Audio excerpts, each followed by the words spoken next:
It says take up to 15. Oh, yeah, okay. I think we are live now. Okay, then. Good evening, everyone, and welcome to today's webinar. We are thrilled to have you join us as we dive into the impacts of the PC79 on property developments. I'd like to introduce our expert speaker, Sunny Ken, Director at Avant Planning. Based in Auckland, Sunny brings extensive experience in urban planning and design with a strong background in council consenting practices. He holds a Master of Urban Design and a Bachelor of Planning with honors and is a qualified member of the New Zealand Planning Institute. Sunny is known for his holistic approach to understanding consenting requirements and developing practical solutions for clients. He's worked with both Auckland Council and private clients, providing valuable insights that help developers navigate the complex planning regulations. Today, he will be guiding us through the key changes introduced by PC79 and how this may affect aspects like parking, pedestrian access, and overall development feasibility. Please join me in welcoming Sunny Ken as he shares his expertise on how to navigate the PC79 effectively and optimize your property development plans. Sunny, over to you. Thanks. That was a very generous introduction. Thanks for having me. So I don't know if Plan Change 79 is quite a common topic, or it is quite a niche thing that's only talked about between developers and planners and architects.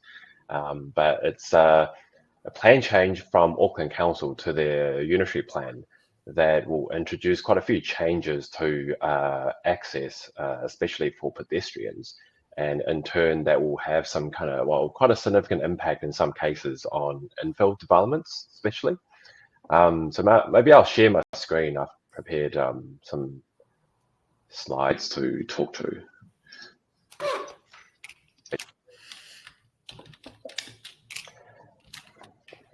So yeah, you can see this, Lucia, it's all good? Yep. Yeah, so Plan Change 79 came about, and mainly it's an amendment to the current unitary plan that specifically focus on issues around transportation, parking requirements, access for both vehicle and pedestrians, and accessible car parking loading, with the kind of overall theme of improving pedestrian safety and traffic safety. So I don't know if you're aware, a couple of years ago in 2022, through the National Policy Statement on Urban Development, minimum car parking has been removed entirely.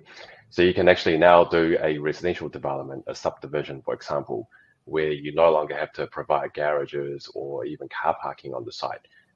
As long as your units, they are designed to meet the development controls for the unitary plan, you can have as many units as you can without the need to provide any car parking.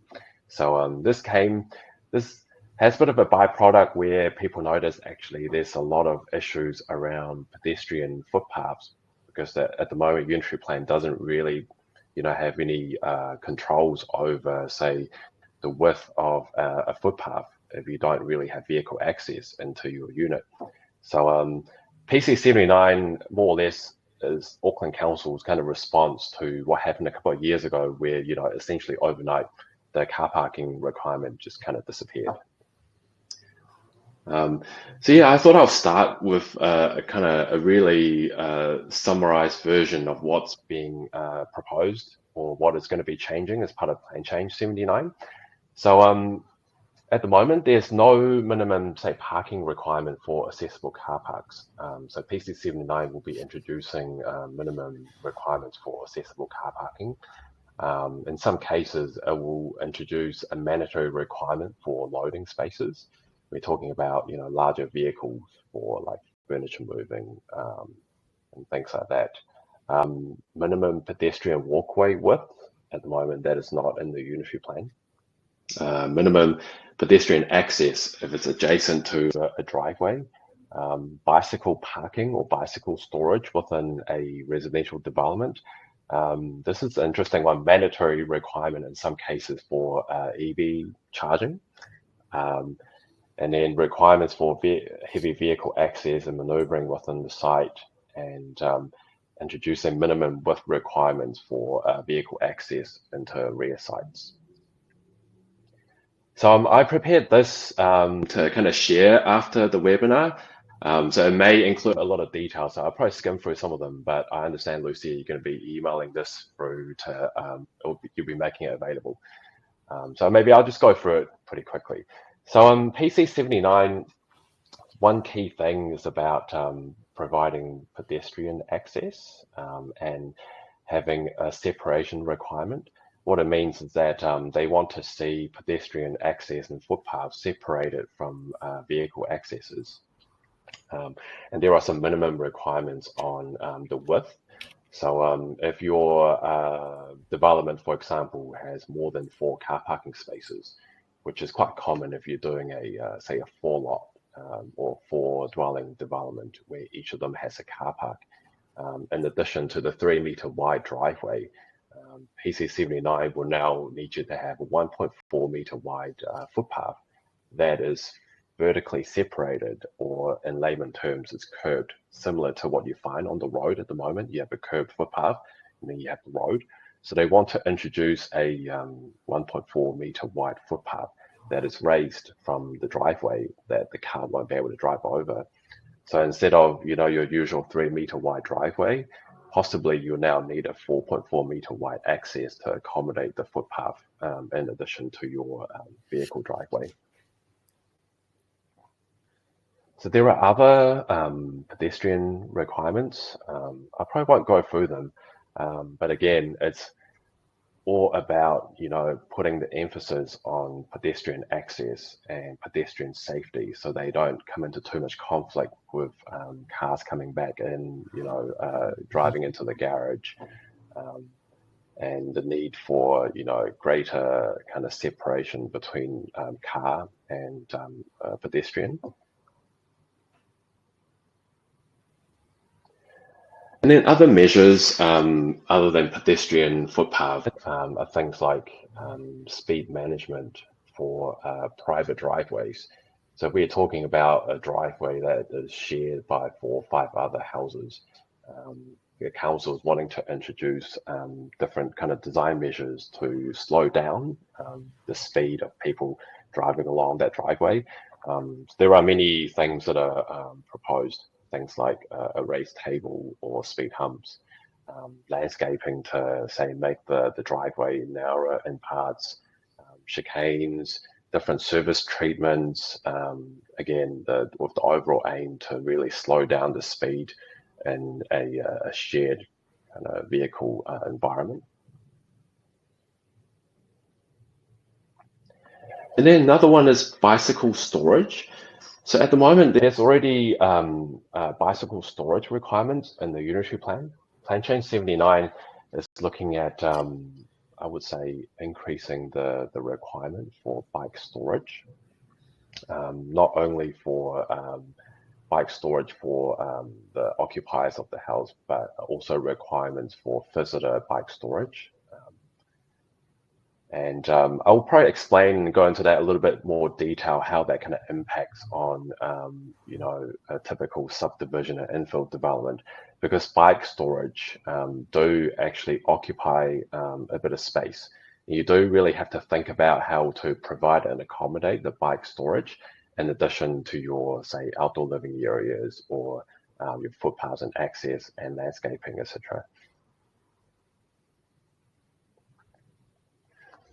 So loading requirement is a bit of an interesting one. So at the moment, for a private residential development, there is no requirement for a loading space. So when I think about loading space, I'm thinking about a courier driver maybe delivering a parcel. Normally they would come into the driveway and then deliver and then reverse out. So now the provision is to allow for a specific designated loading space for things like that. say a quite kind of a loading, or maybe a larger truck for moving furniture when people are moving in and out. So this requirement is triggered, for example, when the development fronts onto an arterial road. So you have your local road, which is your quieter residential side street, or you have an arterial road, for example, like Wellington Highway, for example. If your development comes off a main road, like a busy road, there will be now the requirement for you to provide a loading space in addition to any private car parking for the units. Again, I'll probably go into that in a little bit more detail, and I'll maybe show an example of a plan that we have, where if you try to incorporate a loading space, it can actually make a difference of losing development yield, essentially losing an extra unit or losing a unit as a result of trying to provide for the loading within the site. Accessible car parking is another one where you have to provide for accessible car parking within the development. Again, this is not for your private car parking to serve each of the house, but more like a visitor car park, except for accessible car parking. So if you have a development that will contain 10 or more houses, you will be required to provide an extra accessible car park in addition to any car parking that you provide for the development. And then there are some additional requirements for on-site maneuvering, which I probably won't go into. But you can kind of see with the loading space, the additional maneuvering, bike storage, and accessible car parking. Essentially, these requirements will occupy more land within the site, and it will have quite an immediate impact on typically how many units you can normally fit within the development, or even if you want to just have, say, 2 or 3 units, you might actually be impacted by, these requirements, and all of a sudden you might find that you actually won't be able to achieve the yield that you initially set up to do. So there are other requirements around pedestrian safety and transportation. One of them is lighting. So there are now essentially a greater emphasis on providing lighting within the scheme, within the residential development, where previously you don't really have that requirement for a residential scheme, maybe for commercial, but certainly not for residential. Again, some details on lighting, which you can refer to the slides later on. Yeah, this is an interesting one. So electrical vehicle charging. So that was introduced kind of undercover. I wasn't expecting this, but yeah, there is now a requirement to provide for electrical vehicle charging within a residential development if the car park is undercover. So if it's a garage, it isn't actually necessary, but or if it's a uncovered car park, it's also not necessary. But the council is wanting to introduce the provisions for future charging if the car park is undercover for electrical vehicles. And then some changes to the to the subdivision rules as well, but more or less they kind of tie in with pedestrian footpaths and having a separated access for pedestrians and vehicles. Yeah, so there are quite a few things that are introduced, and a lot of people kind of got caught out if you're not in the space for like planning or land development or subdivision. Not a lot of people kind of paid attention, but PC79 actually got notified back in August 2022. So it took a couple of years actually to get to where we are. And the final decision, the version got released in August, and it was open for appeals. And now appeals, the period has finished and 8 appeals have been received. So essentially, PC79 is now incorporated into the unitary plan. But because there are currently appeals, it's not fully operative yet. It's not fully in effect. So here's just a list of 8 appeals. Most of them came from larger group developers, with the exception of one appeal coming from a planning consultancy. So yeah, going through some of the appeals, essentially a lot of them more or less disagreed with the requirements that are now being introduced by Plan Change 79. I probably won't go into the details, but essentially a lot of them more or less have the theme that you know, the new controls being introduced by PC 79 is not really appropriate for the objective that they're trying to achieve. A lot of them will be counterintuitive, and one appeal is actually against the whole plan change in its entirety.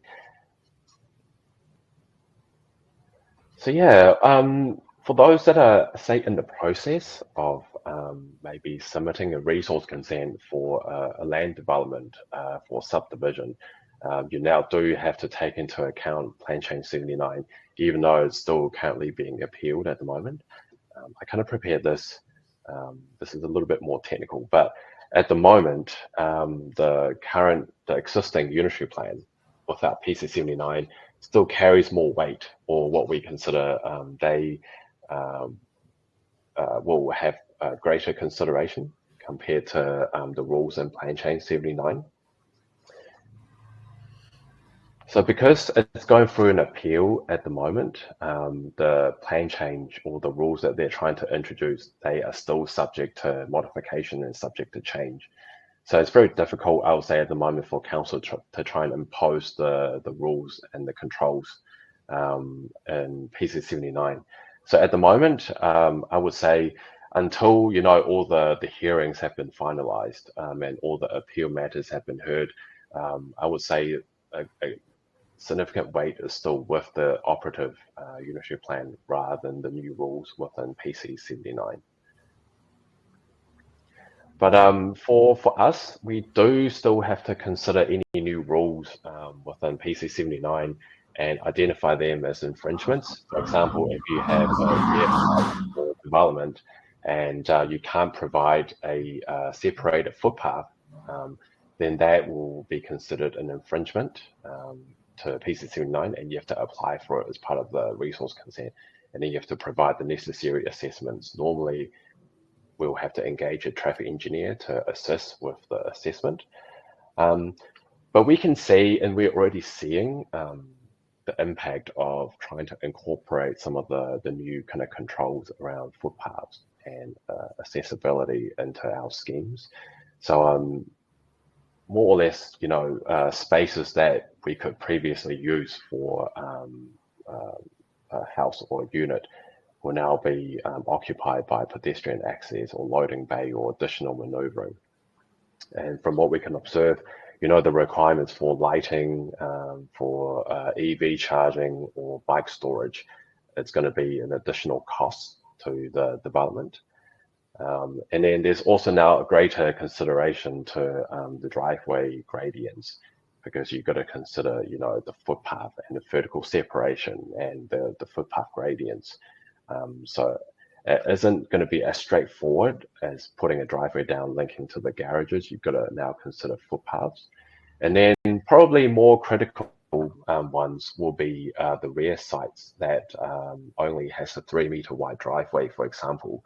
If PC 79 is fully operative, it can effectively mean that a lot of the rear sites with large land holding, but only a 3-meter wide driveway, they will not be able to be subdivided, because essentially you have this bottleneck where you aren't able to provide a driveway and footpath.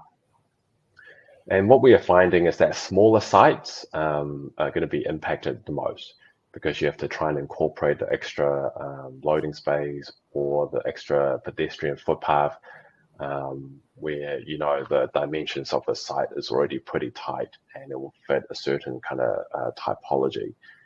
Whereas, you know, if you have a larger site, it is far easier, I think, to try and absorb, these PC79 requirements.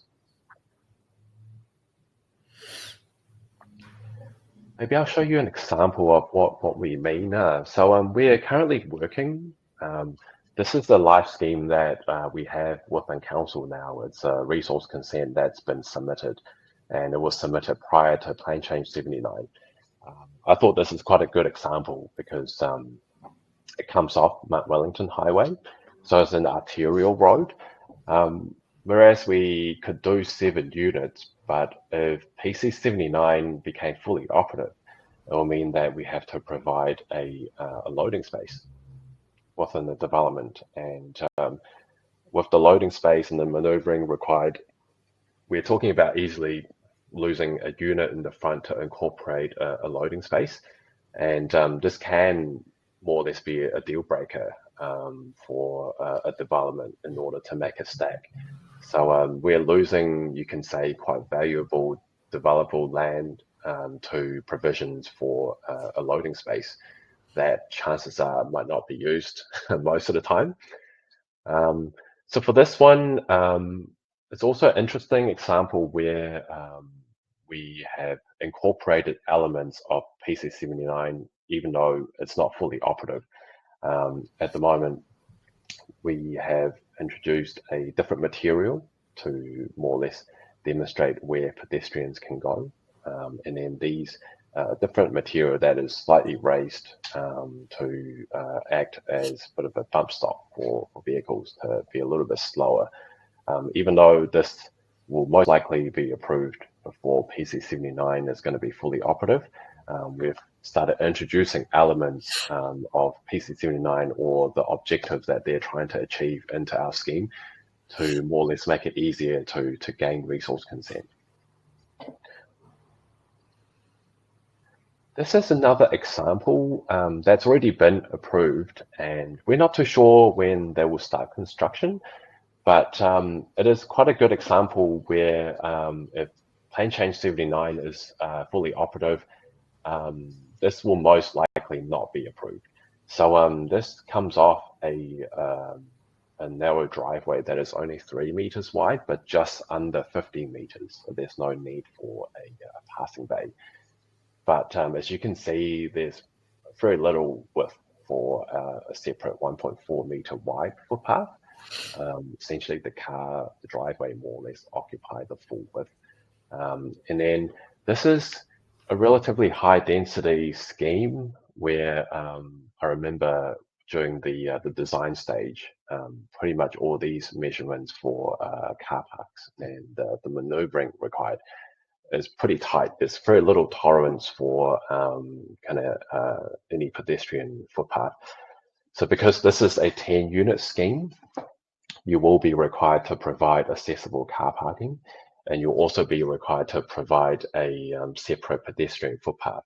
So for these car parks here on the side, I don't know if you can see my mouse, but these will require a separate pedestrian footpath linking them to the entrances of the units.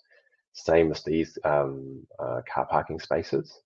And these footpaths here, they're not wide enough for PC79 requirements, although they can be.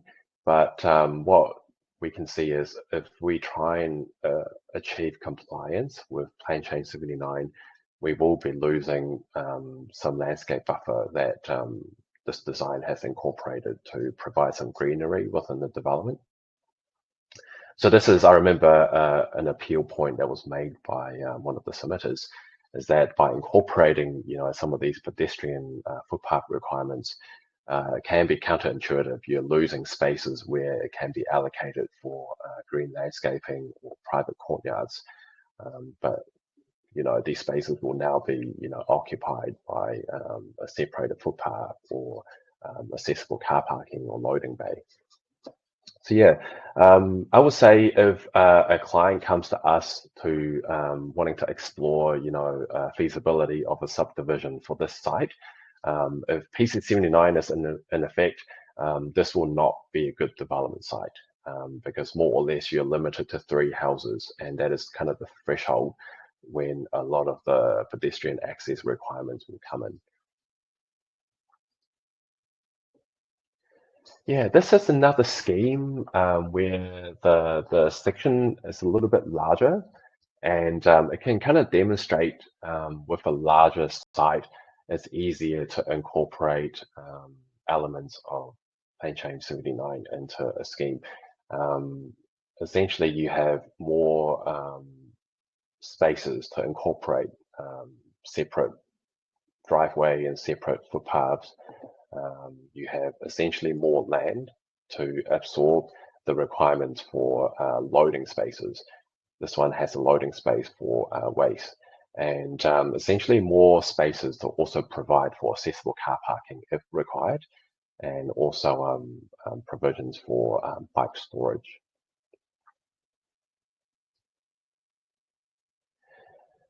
And this is one where we have actually lodged consent recently and to council, and it's a rear site. Again, the driveway would not be wide enough to sneak in a footpath, but the timing works well for this client because at the moment the plane change is not fully operative. In fact, because it's going through appeals at the moment, council probably won't be able to give a lot of weight to the PC79 provisions. So we are kind of providing a middle ground somewhere in between. We have incorporated some of the speed calming measures that PC79 is wanting to introduce. We have a separate kind of material for pedestrian access. We are introducing, varying widths. The driveway is not completely straight, for example. We're trying to make it a low speed environment, a shared space. But this is definitely not compliant with PC79. And if this was lodged, say, in 12 or 18 months' time, when it will probably become operative in some part, this, again, will probably not be a feasible scheme to get resource consent.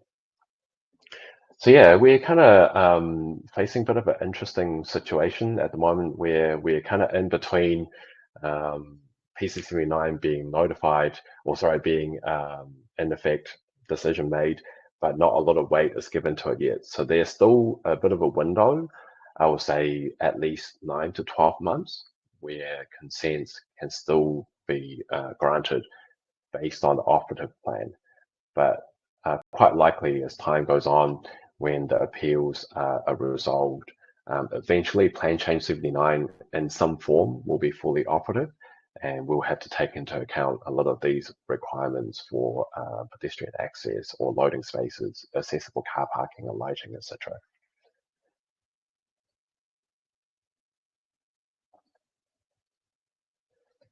So yeah, I mean, kind of our overview, our thoughts on what it means.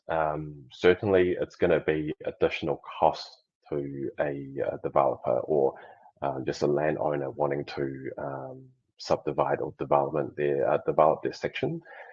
We can certainly see there's going to be some impact on development yield, and I won't even think it's uncommon to lose a unit or two because of some of the loading provisions that will have to be met.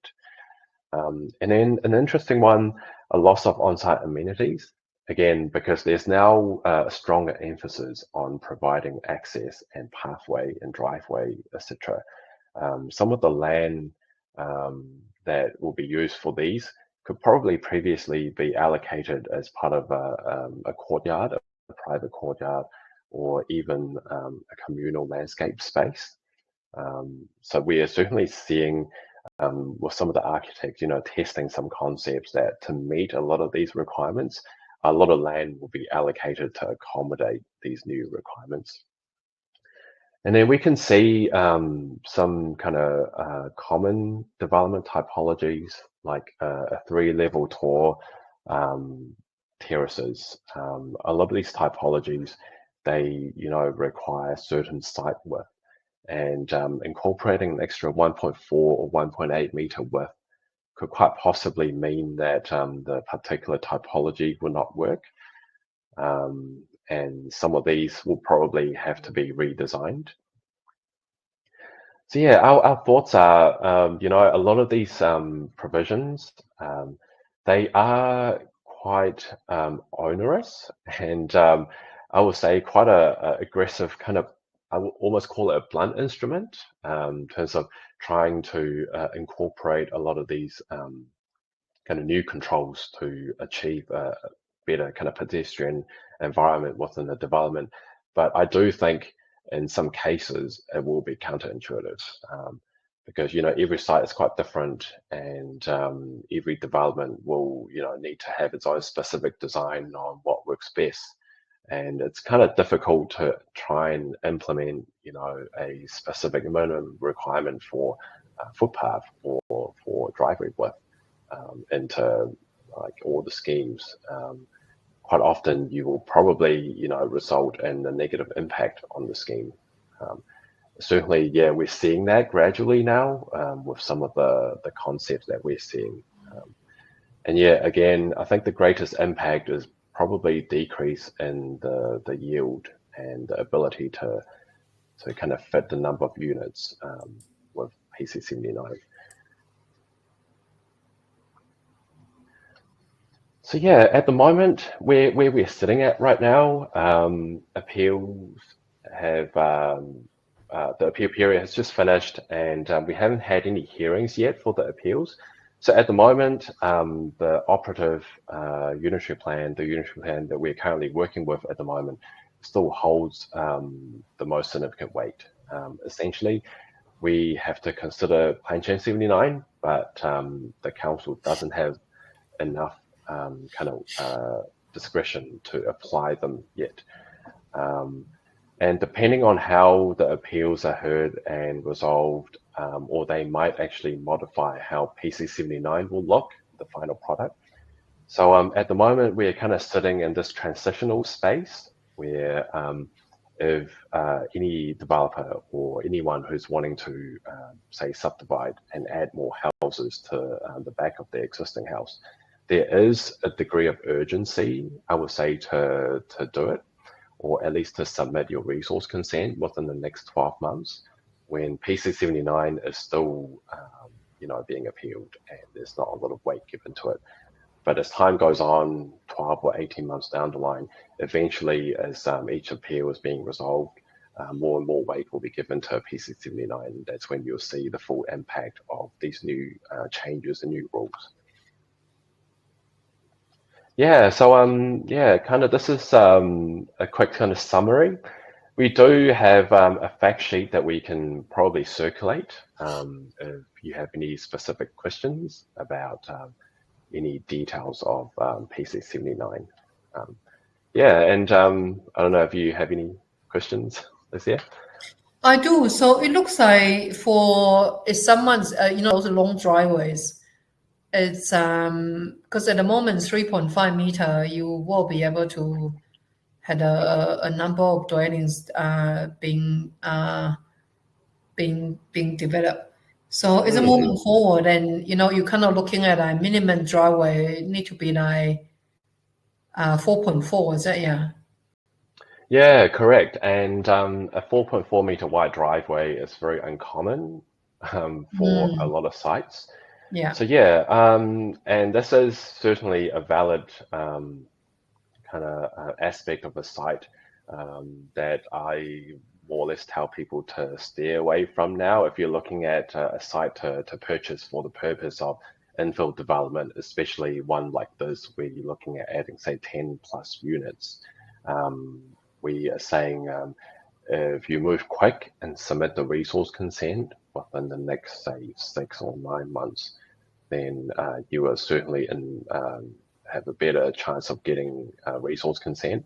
But if you're buying a rear site for land banking purposes and with the future plan of subdividing, I would almost say that's probably an aspect to start looking at other ones that don't have a long, narrow drive. And how about the frontage? What would you recommend? Like what's the minimum frontage that moving forward with if that PC79 does come into effect? It's really hard to say. It really depends on what it is that you're wanting to achieve, and if you're looking at doing, say, detached standalone houses. In fact, if you're wanting to do like three houses, um, it doesn't actually have that much of an impact. But it's only when you start doing higher density 4+, and depending on the typology, that's when you have to consider footpaths and driveway. And depending on whether you come off an arterial road, whether you need a loading space.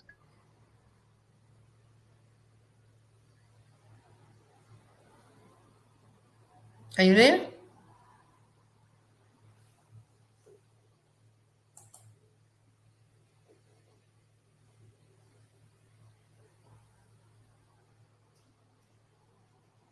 Some of the requirements for PC79. Yeah.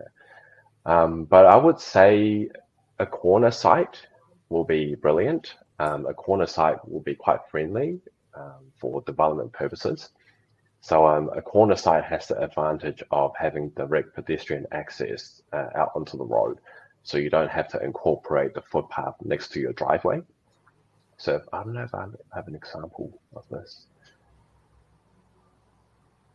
Yeah.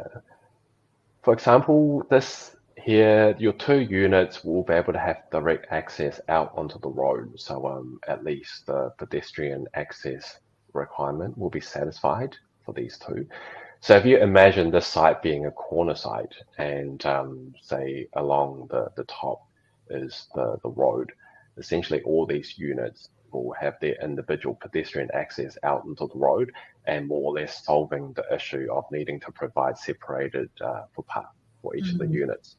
So yeah, typically speaking, a corner site is always quite development friendly, and it will certainly be the case with PC79 as well.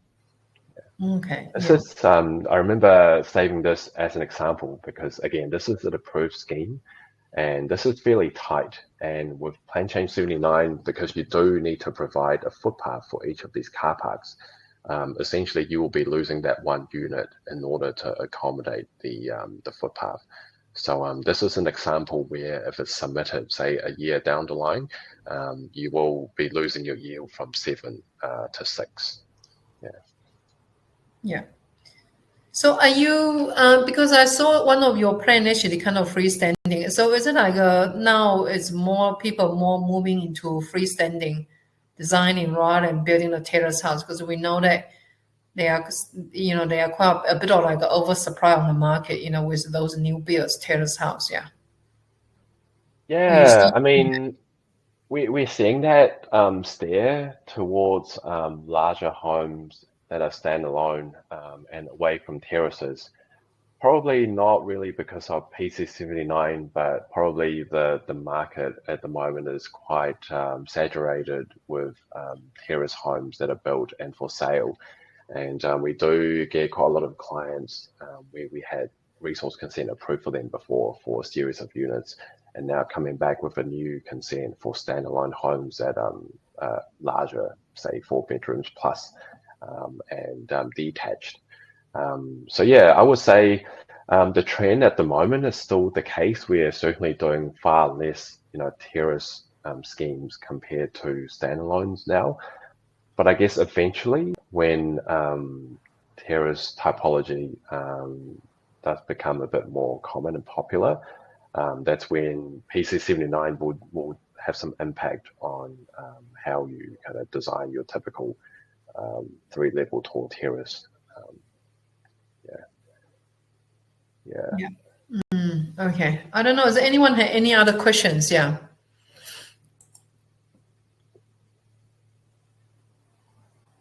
I probably checking because this one is live on the Facebook as well. So I'm just checking whether we have any questions on Facebook. No, I think that's all good. Yeah. Okay. Right. Yeah. So do you have anything more you want to add or I would say this is certainly a bit of a transitional period at the moment.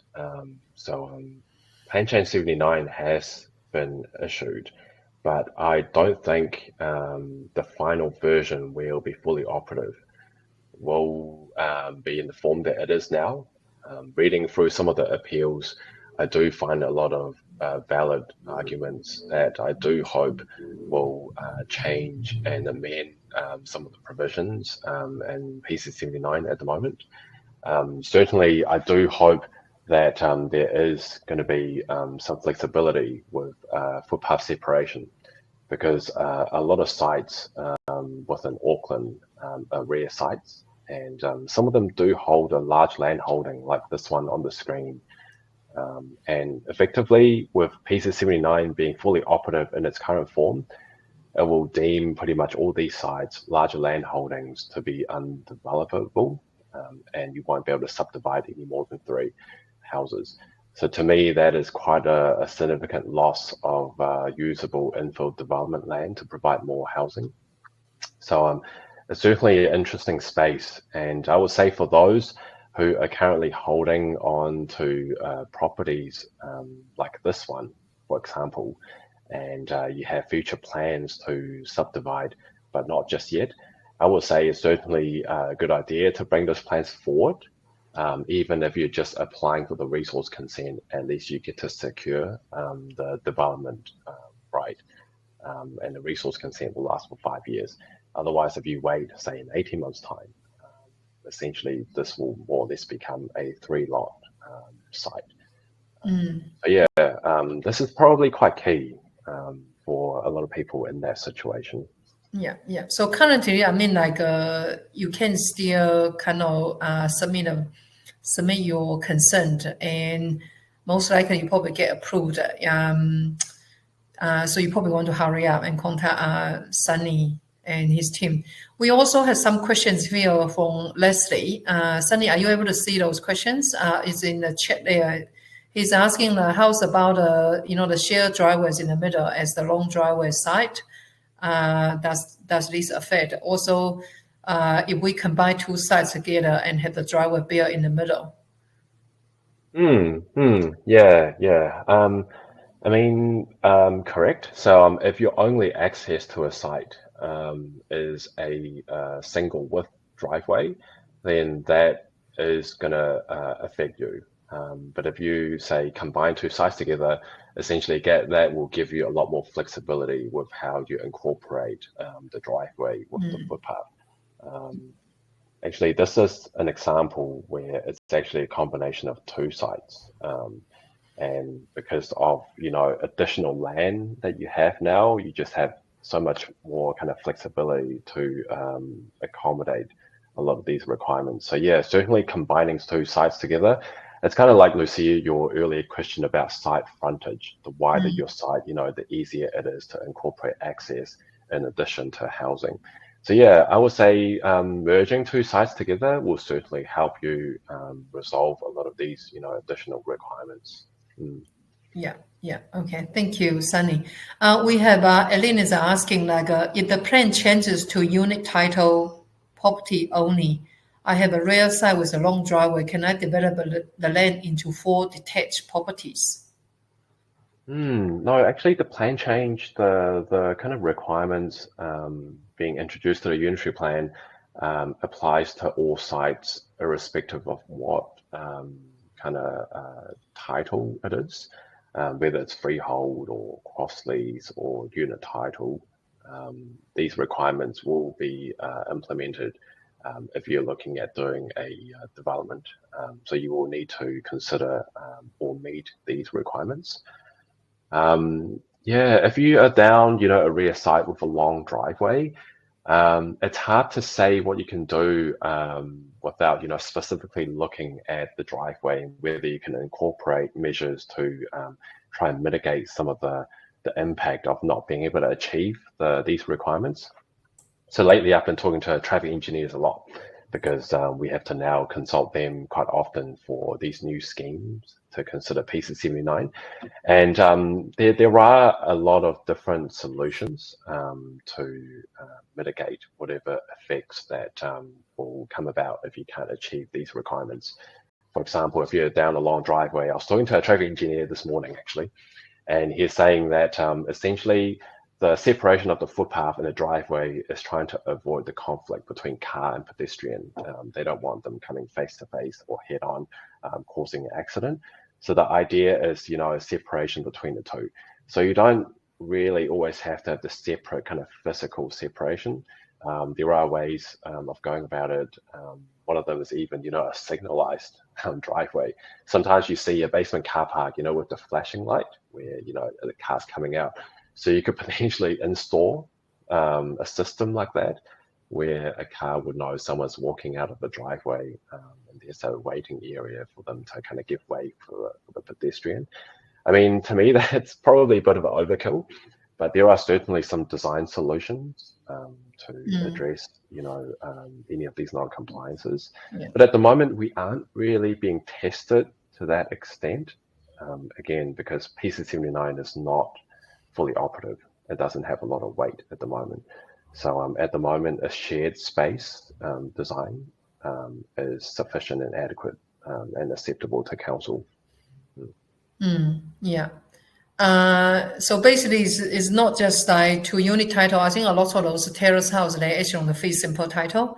And yeah, reaching out, I did actually share Sunny's contact detail there, so you can feel welcome to actually reaching out to Sunny for your particular site. Yeah. I saw a question from Leslie actually. Yeah.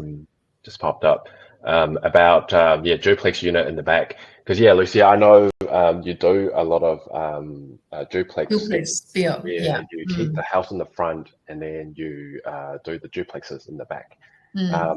And you're correct, actually, because at the moment, a lot of these additional requirements, the threshold is 4 or more. Yeah. So if you're doing a duplex, adding 2 units behind an existing house, that's 3. A lot of these requirements will not kick in. Although it also depends on whether you plan on providing vehicle access or car parking to your duplexes in the back. Because if you're not actually providing car parking for the duplexes in the back, there will be minimum pedestrian access requirements for the duplexes in the back. So I remember going out to one of the duplex developments on one of your tours actually. And I do remember some of them being a little bit narrow. So that will need to be considered if you're not having car parking for your duplexes. You actually now have a wider pedestrian requirement going into the duplexes. Yeah, I think quite a lot of them, they will, they still provide a car park, but the car park might be in the front, yeah. Oh, sorry.